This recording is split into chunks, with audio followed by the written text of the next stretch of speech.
చరిత్ర తిరగరాసిన టీమిండియా వరుసగా రెండోసారి టీ20 వరల్డ్ కప్ కైవసం. ఫైనల్లో కివీస్ పై సూర్యసేన ఏకపక్ష విజయం. చివరి మ్యాచ్లో అభిషేక్ శర్మ అద్భుత ఇన్నింగ్స్. టాప్ ఫామ్ ను కంటిన్యూ చేసిన సంజు శాంసన్, బంతితో మాయ చేసిన బూమ్రా అక్షర్. కనీసం పోటీ ఇవ్వలేకపోయిన న్యూజిలాండ్. 2026 టీ20 వరల్డ్ కప్ ఎలా జరిగిందో మాట్లాడుకుందామా?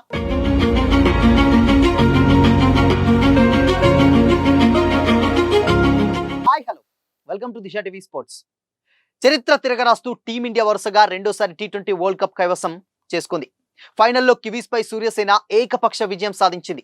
చివరి మ్యాచ్లో అద్భుతంగా అభిషేక్ శర్మ ఇన్నింగ్స్ ని టాప్ ఫామ్ కంటిన్యూ చేసినటువంటి సంజు శాంసన్ తో బంతితో మాయ చేసినటువంటి బూమ్రా అక్షర్లు కనీసం పోటీ ఇవ్వలేకపోయారు న్యూజిలాండ్ ప్లేయర్స్. భారత క్రికెట్ జట్టు చరిత్ర సృష్టించింది. టీ20 ప్రపంచ కప్ చరిత్రలో వరుసగా 2 సార్లు విజేతగా నిలిచిన జట్టుగా ఈ దిశగా అవతరించింది.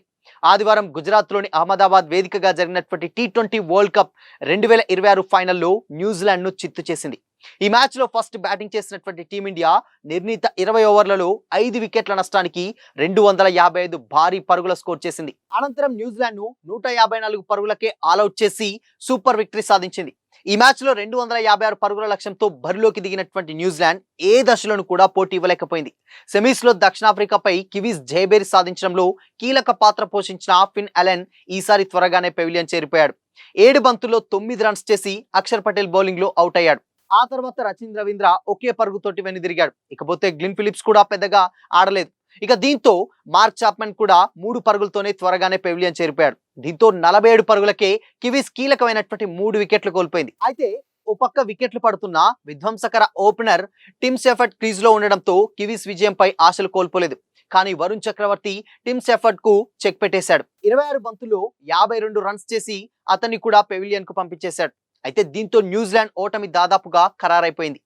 ఛేదించాల్సినటువంటి లక్ష్యం భారీగా ఉండడంతో కివీస్ ఏ స్టేజ్ లోనూ పోటీ ఇవ్వలేకపోయింది. చివరకు న్యూజిలాండ్ 19వ ఓవర్లో 159 పరుగులకే ఆల్అౌట్ అయిపోయింది. దీంతో భారత్ 96 పరుగుల భారీ తేడాతో విక్టరీ నమోదు చేసింది. భారత బౌలర్లలో పేస్ గన్ జస్ప్రీత్ బుమ్రా అత్యధికంగా 4 వికెట్లు పడగొట్టారు. అక్షర్ పటేల్ 3 వికెట్లు తీశాడు. హార్దిక్ పాండ్యా, వరుణ్ చక్రవర్తి, అభిషేక్ శర్మ చెరో ఒక వికెట్ తీసుకున్నారు. మొత్తంగా వీరితో పాటు ఇషాన్ కిషన్ కూడా న్యూజిలాండ్ ను తక్కువ స్కోర్కే పరిమితం చేయడంలో కీలక పాత్ర పోషించాడు. ఏకంగా 3 క్యాచ్లు పట్టాడు. అవి కూడా Tim Seifert, Rachin Ravindra, Daryl Mitchell అటువంటి క్యాచ్లు సైతం పట్టాడు. అంతకుముందు టాస్ ఓడి బ్యాటింగ్ దిగినటువంటి భారత్ భారీ స్కోర్ చేయడంలో టాప్ 3 బ్యాటర్లు కీలక పాత్ర పోషించారు. సంజు శాంసన్ 46 బంతుల్లోనే 89 రన్స్ చేశాడు. అభిషేక్ శర్మ 21 బంతుల్లోనే 52 రన్స్ చేశాడు. ఇషాన్ కిషన్ 25 బంతుల్లోనే 54 రన్స్ చేశాడు. దీంతో 20 ఓవర్లలో భారత్ 5 వికెట్ల నష్టానికి 255 పరుగుల భారీ స్కోర్ చేసింది. ఈ విజయంతో టీమిండియా టీ20 ప్రపంచ కప్ టైటిల్ ను నిలబెట్టుకుంది. టీ20 ప్రపంచ కప్ 2024 టైటిల్ ను భారత్ కెప్టెన్ రోహిత్ శర్మ సారథ్యంలో అందుకుంది. అయితే తాజాగా డిఫెండింగ్ ఛాంపియన్ హోదాలో బరిలోకి దిగి మరోసారి విజేతగా నిలిచింది. మొత్తంగా team India T20 World cup title సాధించడం ఇది 3వసారి కావడం గమనార్హం. 2007లో ధోని సారథ్యంలో, 2024లో రోహిత్ శర్మ నాయకత్వంలో భారత్ జగజ్జేతగా నిలిచింది. ముచ్చటగా 3వసారి సూర్యకుమార్ యాదవ్ సారథ్యంలో పొట్టి ప్రపంచ కప్ అయితే అందుకుంది. పొట్టి ప్రపంచ కప్ టైటిల్ డిఫెండింగ్ చేసుకున్నటువంటి మొదటి టీం ఇండియానే. అంతేకాదు టీ20 వరల్డ్ కప్ గెలిచినటువంటి తొలి హోస్ట్ టీం కూడా భారతే. టీమిండియా చేసినటువంటి 255 పరుగులు అండ్ టీ20 వరల్డ్ కప్ చరిత్రలో 3వ అత్యధిక స్కోర్ కూడా భారతే. అయితే అలాగే 3 టీ20 వరల్డ్ కప్ లో నెగ్గినటువంటి తొలి టీం కూడా భారతే. వరుసగా 4 ఐసీసీ టోర్నీలో ఫైనల్స్ చేరినటువంటి మొదటి జట్టు కూడా భారతే. 2023 one day world cup, 2024 T20 World cup, 2025 champions trophy, 2026 టీ20 వరల్డ్ కప్ ఫైనల్ చేరింది. మొత్తంగా టీ20 వరల్డ్ కప్ లో బుమ్రా తీసినటువంటి వికెట్లు మెగా టోర్నీలో భారత్ తరపున అత్యధిక వికెట్లు తీసినటువంటి బౌలర్ గా బుమ్రా నిలిచాడు. హర్షదీప్ తీసినటువంటి 36 వికెట్లను బుమ్రా సైతం వాటిని దాటేశాడు. మొత్తంగా ఈ అన్ని సమిష్టి కృషితోటి డెఫినెట్ గా టీమిండియా కప్పు కొట్టిందనే చెప్పాలి. ఎవరికి వాళ్ళు అంటే నిజంగానే ఇప్పుడు నేను ఏం బాధ్యత నిర్వర్తించాలి, నేనేం చేస్తే ఇక్కడ టీం గెలుస్తుందని ప్రతి ఒక్కరు కూడా తమ పనిని కూడా 100% చేసేదారు. అందుకోసమనే ఈరోజు ఇండియా కప్పు కొట్టింది. ఆల్మోస్ట్ అంటే స్టార్టింగ్ ఫస్ట్ 2 ఓవర్లలో 12 మాత్రమే, బట్ నో లాస్. దాని తర్వాత 4 ఓవర్లలో ఏకంగా అండ్ 92 రన్స్ చేసింది. అంటే మొత్తంగా పవర్ ప్లే ముగిసే సమయానికి ఇండియా 92 రన్స్ చేసింది. దీంట్లో మేజర్‌గా మాట్లాడుకోవాల్సింది అభిషేక్ శర్మ. సో మనందరికీ తెలుసు అభిషేక్ శర్మ ఒక్క మ్యాచ్ మినహా మిగతా 7 మ్యాచ్ కూడా డెఫినెట్‌గా ఆడలేదు. అవసరమైతే అసలు ఫైనల్స్‌లో అభిషేక్ శర్మ ఉండాలా? వద్దా? అవసరం లేదన్న కామెంట్స్ కూడా చాలా చాలా వినిపించాయి. బట్ అయినప్పటికీ కూడా ఫైనల్స్‌లో డెఫినెట్‌గా అభిషేక్ శర్మ విజృంభించాడనే చెప్పొచ్చు. ఒక పక్క అభిషేక్, ఇంకొక పక్క సంజు శాంసన్ వీళ్ళిద్దరూ కలిసి చేసినటువంటి బ్యాటింగ్ దాడికి అటు సైడ్ ఉన్నటువంటి న్యూజిలాండ్ బౌలర్లు మాత్రం డెఫినెట్‌గా చేతులెత్తేశారు. ఆల్మోస్ట్ అంటే నిజంగానే అంటే భారీ స్కోర్, ఇంత స్కోర్ కొడుతుందన్నటువంటి టైంలో ఒక దశలో అసలు ఈ స్కోర్ ఈ న్యూజిలాండ్ టీం కాదు, ఇంకా అసలు ఈ ప్రపంచంలో ఏ టీం కూడా ఈ స్కోర్‌ను ఛేదిస్తుందా అండ్ ఇలాంటి ఆట ఆడుతుందా అన్న రేంజ్‌లో కూడా వాళ్ళిద్దరూ బ్యాటింగ్ చేస్తారు. ఆఫ్‌కోర్స్ సంజు శాంసన్ కూడా ఆబ్వియస్‌గా కంటిన్యూస్‌గా డెఫినెట్‌గా 3 మ్యాచ్‌లోనూ బట్ అలానే కన్సిస్టెంటీ తోటి అలాంటి మ్యాచ్‌లు అంటే ఆ 3 మ్యాచ్‌లు ఆడడం నిజంగా ఈరోజు కప్ రావడంలో చాలా చాలా కీ రోల్ ప్లే చేశాడు సంజు శాంసన్. ఆల్మోస్ట్ అంటే సెంచరీ మిస్ అయింది. బట్ చాలా ఇండియన్ ఫ్యాన్స్‌కి అందరికి కూడా కొంచెం ఒక ఏంటంటే కొంచెం ఒక డిసప్పాయింట్‌మెంట్ ఉంటుంది కప్ గెలిచిన తర్వాత. ఏంటంటే గతం నుంచెల్లి కూడా సంజు శాంసన్ ప్రతి మ్యాచ్‌లో కన్సిస్టెంట్‌గా సెమీస్‌కి రావడానికి ఛాన్స్ తీసుకున్నాడు. అండ్ దాని తర్వాత సెమీస్‌లో కూడా మంచి ఫామ్ కనబరిచాడు.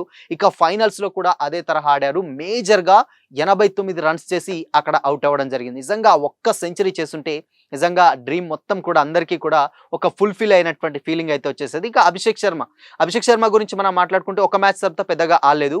బట్ ఎప్పుడైతే అభిషేక్ శర్మ 50 స్కోర్ చేస్తాడో అప్పుడు చాలా సార్లు ఇండియా గెలిచేటువంటి సిట్యుయేషన్సే ఎక్కువగా ఉంటాయి. ఆఫ్‌కోర్స్ సన్ రైజర్స్ హైదరాబాద్ సంబంధించినటువంటి ఐపీఎల్ టీమ్‌లో కూడా అభిషేక్ శర్మ గనక మ్యాచ్ ఆడకపోతే కొంచెం ఆ రోజు కష్టంగా ఉండిపోతుంది మ్యాచ్. ఎప్పుడైనా సరే అభిషేక్ మ్యాచ్ ఆడాడంటే ఆ రోజు డెఫినిట్‌గా ఇండియా అండ్ విన్ అయిపోతుంది. ఇండియా కానీ వేరే ఏ టీమ్ అయినా ఇన్‌కేస్ ఐపీఎల్‌లో కూడా సన్ రైజర్స్ ఎక్కువగా విన్ అయ్యేటువంటి ఛాన్సెసే అవుతుంది. అది మళ్ళొక్కసారి ప్రూవ్ చేశాడు. కానీ ఇక్కడ ఇంకొక విషయం ఏంటంటే ఓపెనర్స్ ఎవరైతే ఉన్నారో వాళ్ళు చాలా చాలా డేంజరస్ బ్యాట్స్‌మెన్స్ న్యూజిలాండ్ సంబంధించినటువంటిది.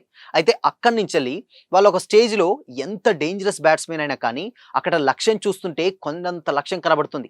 ఇండియా పెట్టినటువంటి టార్గెట్ అది మామూలు టార్గెట్ కాదు. దాదాపు వన్ డేకి పెట్టాల్సినటువంటి టార్గెట్ అది. ఒక్కోసారి కొన్ని సందర్భాల్లో 255 వన్ డేలకు మాత్రమే పెట్టేటువంటి టార్గెట్ కేవలం 20 ఓవర్లలో అంత పెద్ద టార్గెట్ పెట్టడం నిజంగా అది కూడా ఫైనల్స్‌లో పెట్టడం ఆషామాషి విషయం కాదు. అది కూడా ప్రపంచంలోనే అతిపెద్ద స్టేడియం. అంటే దాదాపు అహ్మదాబాద్‌లో ఉన్నటువంటి నరేంద్ర మోడీ స్టేడియం ఎంత పెద్ద స్టేడియం మనందరికీ తెలుసు. కానీ మన వాళ్ళు కొట్టేటువంటి 6లు, 4లకి ఆ స్టేడియం మొత్తం కూడా చిన్నబోయింది. బట్ అవతల సైడ్ నుంచెల్లి డే 1 నుంచి అంటే స్టార్టింగ్ నుంచెల్లే న్యూజిలాండ్ ప్లేయర్స్ ఎవరైతే ఉన్నారో వాళ్ళ లక్ష్యాన్ని ఏదైతే ఆ భారీ స్కోర్ చూసి అక్కడనే సగం నర్వస్ అయిపోయారని చెప్పడంలో ఎలాంటి డౌట్ లేదు. ఎందుకంటే లక్ష్యం చూస్తే 255 భారీ లక్ష్యం ఉంది.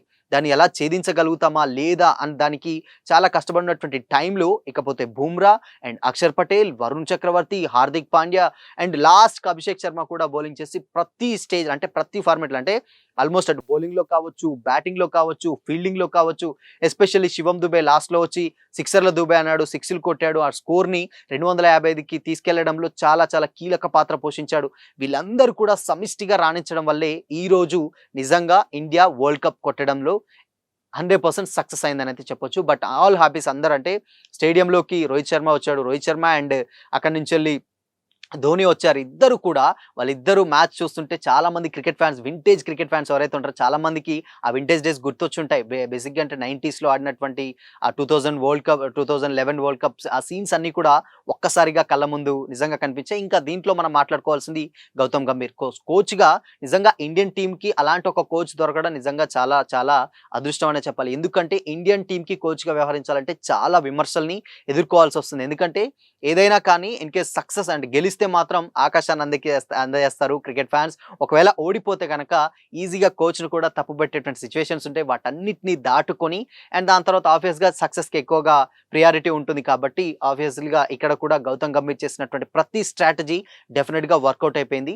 ఇన్‌కేస్ ఇంకొక విషయం ఏంటంటే సూర్యకుమార్ యాదవ్ కెప్టెన్సీలో డెఫినిట్‌గా ఈ కప్ అయితే మనం కొట్టడం జరిగిందనమాట. బట్ సూర్య కూడా కొంచెం సెటిల్డ్‌గా ఆడుంటే మాత్రం ఆబ్వియస్‌గా మ్యాచ్ మొత్తం కూడా ఇంకో రేంజ్‌లో ఉండేది. ఎస్పెషల్లీ తిలక్ వర్మ మనందరికీ తెలిసిందే. తిలక్ వర్మ చేసినటువంటి బ్యాటింగ్ గత మ్యాచ్‌లలో అండ్ లాస్ట్ క్యాచ్ కూడా పట్టడం అండ్ దాని తర్వాత మంచి ఫినిషర్ దొరికాడు అని కూడా చాలా మంది కామెంట్స్ కూడా చేశారు. ఇక ఇషాన్ కిషాన్ కూడా వచ్చిన కొద్దిసేపటికే 50 అయిపోయింది. అంటే మనం అలా చూస్తాం.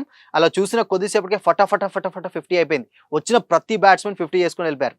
సంజు శాంసన్ అంతే ఈజీగా 50 అయిపోయింది ఫాస్ట్‌గా. అండ్ దాని తర్వాత వచ్చినటువంటి అభిషేక్ శర్మ అంతే అయిపోయింది. అండ్ దాని తర్వాత ఇషాన్ కిషాన్ అంతే అయిపోయింది. సో ముగ్గురు 350, 50, 50 ఉన్నాయి. ఇక అక్కడి నుంచెల్లి న్యూజిలాండ్ సంబంధించిన ఒక్క బ్యాట్స్మెన్ మాత్రం 50 చేశాడు. షాంటర్ 42 వరకు కొట్టాడు కానీ అది పెద్ద ఇంపాక్ట్ అయితే క్రియేట్ చేయలేకపోయింది. బట్ ఏదేమైనప్పటికీ కూడా వాళ్ళ స్కోర్ చూసినప్పుడే సగం గుండె ఆగిపోయేంత పనైంది న్యూజిలాండ్ బ్యాటర్స్‌కి. అంత లక్ష్యాన్ని పెట్టారు మన వాళ్ళు.